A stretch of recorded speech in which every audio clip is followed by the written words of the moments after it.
Bom dia, vamos iniciar a sexta aula prática e a primeira parte desta aula e hoje vamos resolver o exercício de avaliação da aula anterior. Portanto, o objetivo era analisar o pedido de um proprietário para fazermos a cartografia da sua propriedade e para isso temos que criar um projeto, criar as shapefiles, delimitar ou vetorizar os limites de cada uma das parcelas dentro da propriedade, atualizar a base de dados, ou seja, a tabela de atributos, e, por fim, criar um mapa para entregar ao proprietário.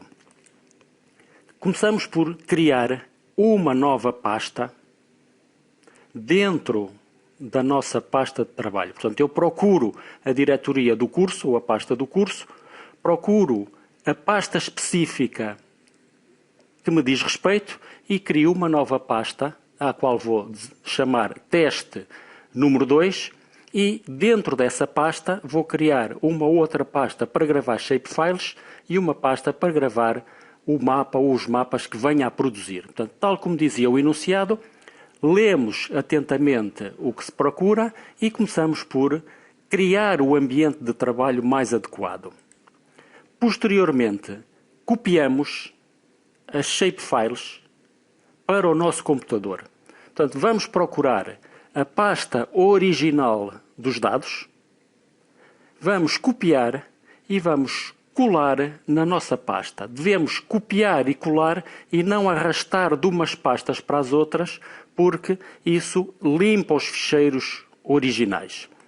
Uma vez feitas as cópias de trabalho, vamos analisar as propriedades do ficheiro aqui, que será aquele que contém a informação necessária à resolução do trabalho.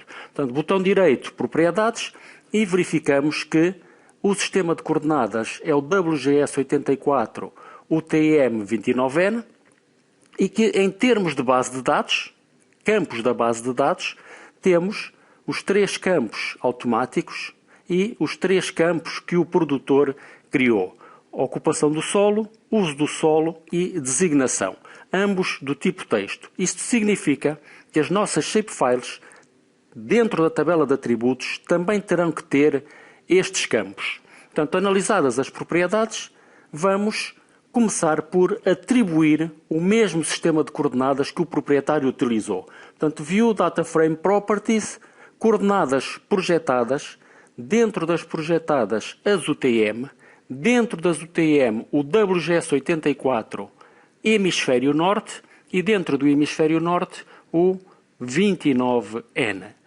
Atribuímos o sistema de coordenadas e atualizamos o projeto com as 2 shapefiles enviadas pelo proprietário. Aqui que tem a informação referente a cada parcela e o limite que diz respeito ao contorno de toda a propriedade. Atualizado o projeto, vamos gravar File Save As, ou gravar como, dentro da nossa pasta de resolução do exercício. Portanto, a pasta teste N2 é a base, já lá tem outras 2 pastas e será na raiz desta pasta que vamos gravar o exercício. Que nome lhe vamos dar?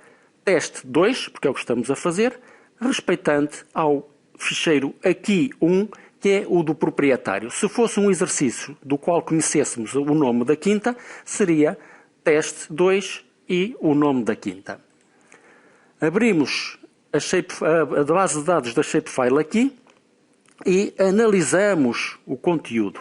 Reparem que, ao analisar o uso e a ocupação do solo, podemos ver que o ponto com o identificador 24 diz respeito à estrada de acesso, portanto será uma linha, e o ponto 25 diz respeito a um furo de captação de água, será por isso um ponto. Isso significa que temos que ter 3 shapefiles, uma para representar estes polígonos, uma para representar esta linha e uma para representar este ponto.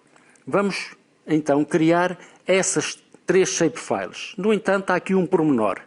Uma vez que o proprietário enviou o limite da propriedade, em vez de criarmos uma shapefile do tipo polígono, vamos copiar outra vez o limite 1, que já é uma shapefile tipo polígono, e alterar o nome para limite 1 versão 2. E é sobre a versão 2 que nós vamos trabalhar.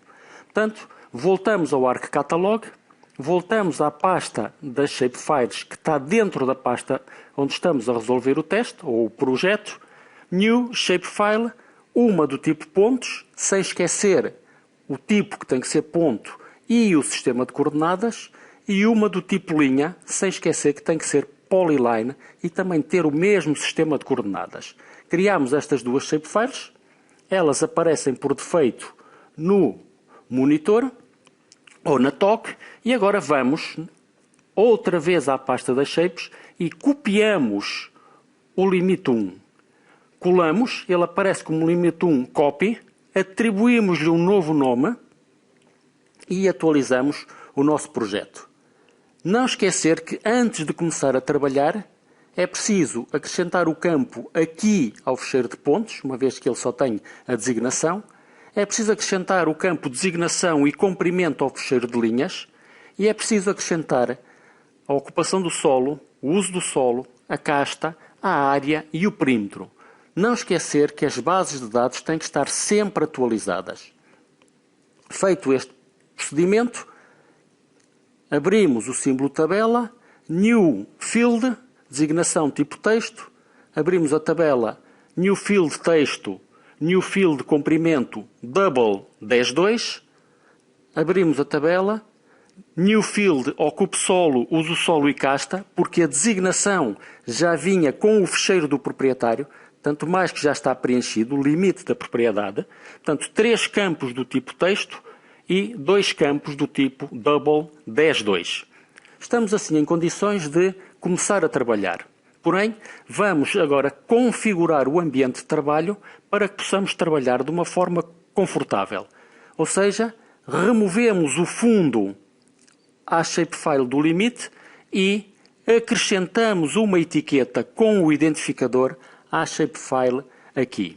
Deste modo, temos o contorno da propriedade e a identificação de todos os pontos centrais de cada uma das parcelas que compreendem a propriedade.